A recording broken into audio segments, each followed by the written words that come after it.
सभी के जीवन में खुशी के पल आते हैं। आपके जीवन में भी आया होगा। सबकी खुशी जाहिर करने का तरीका भी अलग अलग होती है।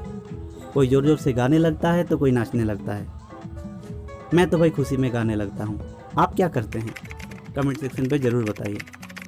सो हेलो एवरीवन, आज मैं एक ऐसी महान साइंटिस्ट की बात करने वाला हूँ जो अपनी खुशी जाहिर करने के लिए निर्वस्त्र ही सड़कों पर यूरेका यूरेका चिल्लाते हुए भागे। सो आज का लेसन बहुत ही इंटरेस्टिंग होने वाली है। इसलिए नहीं कि he run out naked into the street, बल्कि इसलिए क्योंकि वे वाकई में बहुत ही महान साइंटिस्ट थे। वीडियो पूरा देखिए, आपको पता चल जाएगा। और हाँ, वीडियो के एंड में आपके लिए एक बोनस क्लिप भी है, तो उसे भी देखिए। हेलो एवरीवन, स्वागत है आप सभी का ग्रेविटेशन की सीरीज़ की 7th पार्ट में। इसके प्रीवियस वीडियोस में हम लोग ग्रेविटेशन के बहुत सारे एस्पेक्ट्स को देखा था। आज हम लोग उसके आगे पढ़ने वाले हैं। आगे बढ़ने से पहले बता दूं, अगर आप अनअकैडमी के प्लस एजुकेटर्स के पास लाइव पढ़ना चाहते हैं तो आप मेरे इस रेफरल कोड का इस्तेमाल कर सकते हैं, जिसमें आपको 10% का डिस्काउंट मिल जाएगा। साथ ही साथ आप मुझे भी अनअकैडमी फॉलो कर सकते हैं। मोशन चैप्टर के लिए एक फुल कोर्स बनाया हूं जिस पे लगभग 1.4 के व्यूज़ है। आप उसको फ्री ऑफ कॉस्ट देख सकते हैं। और अगर आप इस वीडियो का PDF पाना चाहते हैं तो आप मुझसे टेलीग्राम से भी जुड़ सकते हैं। टेलीग्राम पे इस चैप्टर से रिलेटेड मैं MCQs भी डाल दूंगा, so you can test your knowledge from there also. Unacademy का और टेलीग्राम का दोनों का लिंक आपको वीडियो के डिस्क्रिप्शन बॉक्स में मिल जाएगा। आज हम लोग पढ़ने वाले हैं आर्किमिडीज प्रिंसिपल, और फिर क्या देखेंगे, आर्किमिडीज प्रिंसिपल के एप्लीकेशंस क्या क्या होता है। सभी डिस्कवरीज के पीछे कोई ना कोई रीज़न ज़रूर होती है। जैसे प्रीवियस लेक्चर्स में आपने जाना कैसे सिर पे सेब गिर जाने से न्यूटन ने ग्रेविटी को डिस्कवर करा, उसी तरह आर्किमिडीज प्रिंसिपल के पीछे भी एक रीज़न है। आपका ज़्यादा समय नहीं लेते हुए चलिए एक छोटी सी स्टोरी को हम लोग सुनते हैं। स्टोरी जानने से पहले हम लोग जानते हैं कि आर्किमिडीज थे कौन। आर्किमिडीज एक महान ग्रीक साइंटिस्ट थे जिन्होंने हर एक सेक्टर में मचा रखा था। इन्वेंटर थे, एस्ट्रोनॉमर थे, इंजीनियर थे, हर एक सेक्टर में। और उनको अब तक के one of the greatest scientist में गिना जाता है। इतनी महान डिस्कवरीज करी थी। उनका एक कोट है जब उन्होंने लीवर डिस्कवर करा था तो उन्होंने बोला था कि give me a place to stand, I shall move the world. आप विजन देख रहे हैं उनका। उन्होंने एक विशालकाय शिप का भी निर्माण करा था, जो कि आप आज के टाइटैनिक से जिसका आप कंपेयर कर सकते हो। ठीक है, तो इनके बारे में अगर आप और ज़्यादा जानना चाहते हैं, अगर आप उत्सुक हैं, तो आप विकिपीडिया में पढ़ सकते हैं। अब बात करते हैं अपनी सिलेबस की।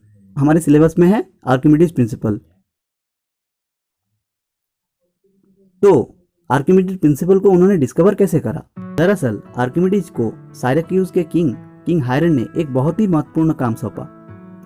आर्किमिडीज को रॉयल क्राउन की शुद्धता की जांच करनी थी। उनको पता लगाना था कि रॉयल क्राउन प्योर गोल्ड का बना भी है या फिर उस पर कुछ सस्ती मेटल से अलॉय किया गया है। प्रश्न बड़ा ही पेचीदा था, परंतु आर्किमिडीज को तो हर हाल में इसका सलूशन निकालना था। तो वो सोच में पड़ गए।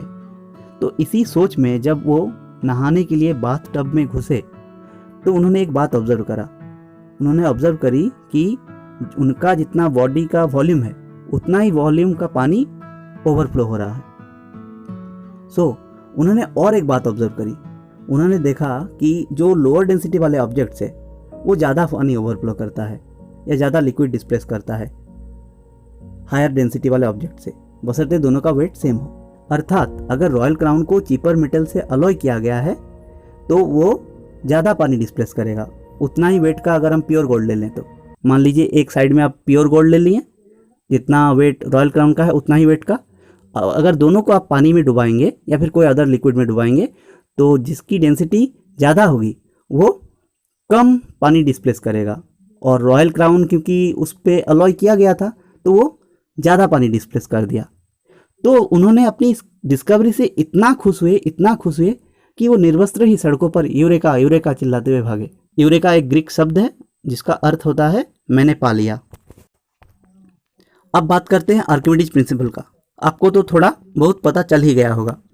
आर्किमिडीज प्रिंसिपल क्या कहता है कि जब भी हम कोई ऑब्जेक्ट को कोई भी लिक्विड में डुबाते हैं, ठीक है, पार्शियली या फिर पूरा, ठीक है, तो वो उस पर जितना बॉइंट फोर्स लगता है, ठीक है, उतना ही वेट का वो लिक्विड डिस्प्लेस करता है।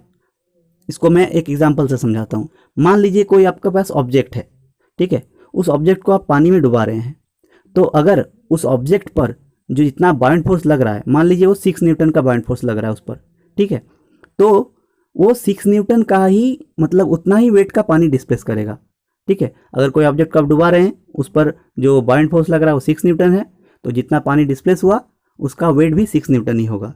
इसको आप आसान शब्द में ऐसे कह सकते हैं, bound force acting on an object किसके इक्वल होगा, weight of the liquid displace by the object.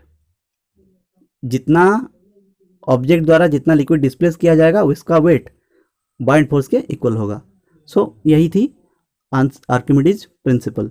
अब बात करते हैं इसके एप्लीकेशंस कहाँ कहाँ होते हैं। आर्किमिडीज प्रिंसिपल का इस्तेमाल होता है रिलेटिव डेंसिटी निकालने के लिए। रिलेटिव डेंसिटी और इससे रिलेटेड आपका न्यूमेरिकल मैं नेक्स्ट वीडियो में करा दूंगा, सो आपको और चीज़ें क्लियर हो जाएगी। और कहाँ इस्तेमाल होता है आर्किमिडीज प्रिंसिपल का इस्तेमाल हम लोग हाइड्रोमीटर में करते हैं। हाइड्रोमीटर बेसिकली लिक्विड्स की डेंसिटी मेजर करता है, राइट। और क्या है, लैक्टोमीटर में भी। लैक्टोमीटर क्या होता है, लैक्टोमीटर से दूध की शुद्धता मेजर की जाती है, मापी जाती है। दूध की शुद्धता मापने के लिए हम लोग लैक्टोमीटर का इस्तेमाल करते हैं। और जितने भी बड़े बड़े शिप सबमरीन्स होते हैं उसका डिज़ाइनिंग में भी आर्किमिडीज प्रिंसिपल बहुत ही हेल्पफुल होता है।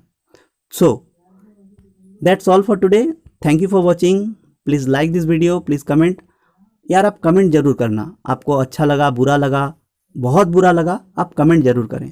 So if you enjoyed this video please give a like, please comment if you have any doubt, query और suggestion, and share this lesson with your friends and classmates, cause sharing is caring।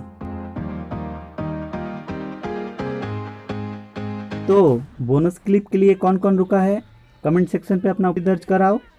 So basically bonus clip में मैं आपके लिए 3 ऐसी movies लेकर आया हूँ जिसे देखने के बाद आपका बोरिंग फिजिक्स इंटरेस्टिंग लगने लगेगा, आई गारंटी यू। लिस्ट की तीनों मूवीज़ सोलर सिस्टम और आउटर स्पेस पे बेस्ड है, सो डेफिनेटली आपको मज़ा आएगा। सो हमारी लिस्ट में जो पहली मूवी है उसका नाम है ग्रेविटी।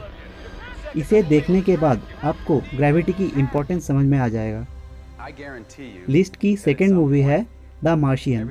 इस मूवी में दिखाया गया कैसे एक एस्ट्रोनॉट मार्स पे जाते हैं और वहाँ फंस जाते हैं, फिर वहाँ सर्वाइव कर वापस धरती में लौट आते हैं।